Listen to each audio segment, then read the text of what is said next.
വേഗം വരുന്ന നമ്മളുടെ കർത്താവായ യേശു ക്രിസ്തുവിൻ്റെ ധന്യനാമത്തിൽ എല്ലാവർക്കും സ്നേഹവന്ദനം. മരണത്തെ ഭയപ്പെടാത്തവരായി ആരും തന്നെ ഉണ്ടാവില്ല. മരണത്തെ ഭയപ്പെടുവാനുള്ള കാരണം മരണശേഷം എന്ത് സംഭവിക്കുന്നു എന്നതിനെക്കുറിച്ചുള്ള അറിവില്ലായ്മയാണ്. വിശുദ്ധ വേദപുസ്തകം പറയുന്നു, ശവക്കുഴിക്കപ്പുറമായി നമുക്കൊരു ജീവിതമുണ്ട്. എന്തുകൊണ്ടെന്നാൽ നമ്മുടെ കർത്താവായ യേശു ക്രിസ്തു ക്രൂശിൽ മരിച്ച് അടക്കപ്പെട്ട് മൂന്നാം നാൾ മരിച്ചവരിൽ നിന്ന് ഉയർത്തെഴുന്നേറ്റിരിക്കുന്നു. അതുകൊണ്ട് മരണം നീങ്ങി ജയം വന്നിരിക്കുന്നു. 1 കൊരിന്ത്യർ 15:54 മുതൽ 57 വരെ. പിന്നെ നാം എന്തിന് മരണത്തെ ഭയപ്പെടണം? ഈ ലോകത്തിൽ നാം അറിയുകയും സ്നേഹിക്കുകയും ചെയ്തവരെ ആ ജീവിതത്തിലും അറിയുന്നതിനും സ്നേഹിക്കുന്നതിനും സാധിക്കും. ഈ ആയുസ്സിലെ അപൂർണതയും പ്രയാസങ്ങളും വേദനയും ഒന്നും ആ ജീവിതത്തിലുണ്ടായിരിക്കില്ല. അവിടെ പരിശുദ്ധനായ ദൈവത്തെ മുഖാമുഖം കണ്ടുകൊണ്ട് അവൻ്റെ സന്നിധിയിൽ നിരന്തരമായി നമുക്ക് ആനന്ദിപ്പാൻ കഴിയും. വെളിപ്പാട് 22:3 മുതൽ 5 വരെ. മരണം ഒരു പുതിയ ജീവിതത്തിൻ്റെ ആരംഭം കുറിക്കുന്ന അനുഭവമാണ്. ദൈവനീതിയുടെ ഈ അനുഭവം പ്രാപിക്കുന്നതിന് മരണം ആവശ്യമാണ്. സങ്കീർത്തനത്തിൽ മനുഷ്യ ജീവിതത്തെ ഇപ്രകാരമാണ് പറയുന്നത്: ഞങ്ങളുടെ ആയുഷ്കാലം 70 സംവത്സരം, ഏറെ ആയാൽ 80 സംവത്സരം. അതിൻ്റെ പ്രതാപം പ്രയാസവും ദുഃഖവും അത്രേ. അത് വേഗം തീരുകയും ഞങ്ങൾ പറന്നു പോകുകയും ചെയ്യുന്നു. സങ്കീർത്തനം 90:10. ഇവിടെയുള്ള നമ്മുടെ ജീവിതം അവസാനിക്കുമ്പോൾ സൃഷ്ടിതാവായ ദൈവത്തിങ്കിലേക്കാണ് നാം പോകുന്നത്. നാം മരിച്ച നമ്മളുടെ ജീവൻ ക്രിസ്തുവിനോടുകൂടി ദൈവത്തിൽ മറയുകയാണ്. കൊലോസ്യർ 3:3. സഭാപ്രസംഗി പറയുന്നത്, പൊടി പണ്ട് ആയിരുന്നത് പോലെ ഭൂമിയിലേക്ക് തിരികെ ചേരും. ആത്മാവ് അതിനെ നൽകിയ ദൈവത്തിൻ്റെ അടുക്കിലേക്ക് മടങ്ങിപ്പോകും. 12:7 നമ്മുടെ പിതാക്കന്മാർ ഇവിടെ നിന്നും കടന്നുപോയി. അവർ ക്രിസ്തുവിനോടുകൂടി ദൈവത്തിൽ മറിയപ്പെട്ടിരിക്കുന്നു. അതുതന്നെ നമുക്കും സംഭവിക്കും. ഈ ഭൂമിയിലെ ജീവിതം വേഗം അവസാനിക്കും. വിശുദ്ധ അഗസ്റ്റിൻ പറയുന്നത്, നമ്മുടെ ഓരോ ദിവസവും ആയുസ്സിൻ്റെ അന്ത്യദിനമാണെന്ന് കരുതിയിട്ടില്ല എങ്കിൽ നമുക്ക് ദൈവഭക്തിയിലും വിശുദ്ധിയിലും മുന്നേറുവാൻ കഴിയില്ല. ഈ കാരണം കൊണ്ട് തന്നെയാണ് നമ്മുടെ അന്ത്യനാഴിക നമ്മിൽ നിന്നും മറച്ചു വച്ചിരിക്കുന്നത്.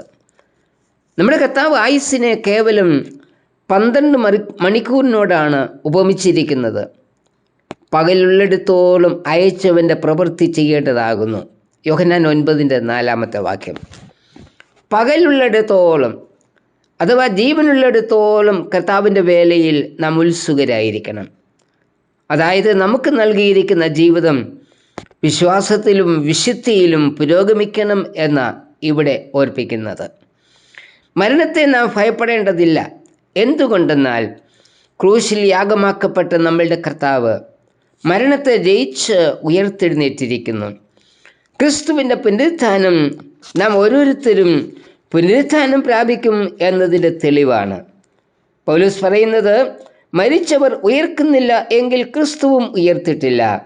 ക്രിസ്തു ഉയർത്തിട്ടില്ല എങ്കിൽ നമ്മുടെ വിശ്വാസം വ്യർത്ഥമത്രേ. നമ്മൾ ഇന്നും നമ്മുടെ പാപങ്ങളിൽ ഇരിക്കുന്നു. 1 കൊരിന്ത്യർ 15:16-17 എന്നാൽ ക്രിസ്തു നിദ്ര കൊണ്ടവരിൽ ആദ്യഫലമായി മരിച്ചവരുടെ ഇടയിൽ നിന്നും ഉയർത്തിരിക്കുന്നു. 1 കൊരിന്ത്യർ 15:20. ക്രിസ്തു മരിച്ചത് നാം ഓരോരുത്തരുടെയും രക്ഷയ്ക്കു വേണ്ടിയാണ്. അവൻ പുനരുത്ഥാനം ചെയ്തതിനാൽ നമ്മിൽ നിന്നും മരണം വഴിയായി കടന്നുപോയിട്ടുള്ളവരും ഇനിയും ഈ ലോകത്തിൽ നിന്നും മരണത്താൽ കടന്നു പോകേണ്ടുന്നവരും പുനരുത്ഥാനം, അതായത് ഉയർക്കും. അതായത് നമുക്ക് ഒരു മരണമുണ്ട്, മരണത്തിൽ നിന്ന് ഒരു ഉയർത്തെഴുന്നേൽപ്പും ഉണ്ട്. 15:23. ഇത് നമ്മുടെ പ്രത്യാശയാണ്. ഈ പ്രത്യാശയാണ് മരണഭയത്തിൽ നിന്ന് നമ്മെ വിടുവിക്കുന്നത്. ഹിറ്റ്ലറുടെ നാസി പട്ടാളക്കാർ ആണ് ജർമ്മൻ ദൈവശാസ്ത്രജ്ഞനായ ബോൺ ഹോഫറിനെ 1945 ഏപ്രിൽ 8 ഞായറാഴ്ച വധിച്ചത്. അന്ന് തടവുകാർക്കു വേണ്ടി ബോൺഹോഫർ ജയിലിൽ ഒരു ആരാധന നടത്തി. അന്ന് താൻ നൽകിയ ദൂത് അവൻ്റെ അടിപ്പിണരുകളാൽ നമുക്ക് സൗഖ്യം വന്നിരിക്കുന്നതിനെക്കുറിച്ചായിരുന്നു. ആരാധന അവസാനിച്ചപ്പോൾ ജയിലറ തുറന്ന് നാസി പടയാളികൾ ബോൺഹോഫറെ കഴുകുമരത്തിലേക്ക് കൊണ്ടുപോയി. ഈ സമയം ബോൺഹോഫർ പറഞ്ഞു, ഇത് അവസാനമാണ്, എന്നാൽ എന്നെ സംബന്ധിച്ചിടത്തോളം ഇത് ഒരു ജീവിതത്തിൻ്റെ ആരംഭമാണ്. മരണത്തെ ഭയപ്പെടാതെ ക്രിസ്തുവിന് വേണ്ടി ബോൺഹോഫർ രക്തസാക്ഷിയായി. ഈ വിശ്വാസം നമുക്കുണ്ടോ? മരണം അവസാനമല്ല, അത് പുതിയൊരു ജീവിതത്തിൻ്റെ ആരംഭമാണ്. പൗലോസ് പറയുന്നത് ഒടുക്കത്തെ ശത്രുവായിട്ട് മരണം നീങ്ങിപ്പോകുമെന്ന. മരണത്തിനായി നമ്മെ ഒരുക്കിയിട്ടുണ്ടോ? കർത്താവേ, ഓരോ ദിവസവും എൻ്റെ ആയുസ്സിൻ്റെ അന്ത്യദിനമായി കരുതി ഒരുക്കത്തോടും വിശുദ്ധിയോടും മുന്നേറുവാൻ എന്നെയും സഹായിക്കണമേ. ആമേൻ. യെരൂശലേമിൻ തെരുവിലൂടെ കുരിശുമരം ചുമന്നു കാൽവരിയിൽ നടന്നു പോയവൻ.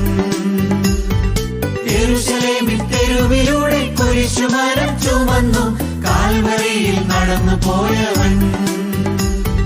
ശോഭിത പട്ടണത്തിൽ മുത്തുകളാലുള്ള